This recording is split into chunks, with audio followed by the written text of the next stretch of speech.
আসসালামু আলাইকুম, কেমন আছেন সবাই? তো আজ দুপুরে কি কি রান্না করেছিলাম সেটা আপনাদের সাথে শেয়ার করছি। প্রথমে আমি কচুরমুখী রান্না করেছিলাম। তো আমি চিংড়ি মাছের সাথে মশলা কষিয়ে কচুরমুখীগুলোকে দিয়ে ভালোভাবে নেড়েচেড়ে নিয়েছি। অন্য একটি কড়াইতে আমি মশলাগুলো কষিয়ে আমি শোল মাছ দিয়ে ভালোভাবে নেড়েচেড়ে কষিয়ে নিচ্ছি। তো আমি আজকে শোল মাছটা শীতের সবজি দিয়ে রান্না করব। তো মাছটা কষানোর পর আমি মাছগুলোকে একটি বাটিতে তুলে রেখেছিলাম। তারপর সেই মশলাতে সবজিগুলোকে দিয়ে ভালোভাবে নেড়েচেড়ে নিচ্ছিলাম।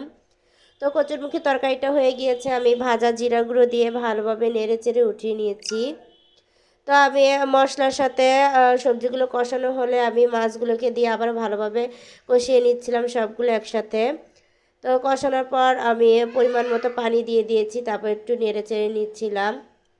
তারপরে এই তো তরকারি হয়ে আসছে, আমি ধনিয়া পাতা কুচি দিয়ে ছড়িয়ে দিয়েছি, তারপর একটু ভালোভাবে নেড়েচেড়ে নিচ্ছিলাম। তো এই হচ্ছে আজকের রান্না। কেমন হয়েছে সবাই জানাবেন। শীতের বেলায় মানে শীতের সময় আর কি সবজি দিয়ে মাছ রান্না করলে বেশ ভালোই লাগে, সেজন্যই আমি প্রায় সময় এই রান্নাগুলো করি। তো ধন্যবাদ সবাইকে।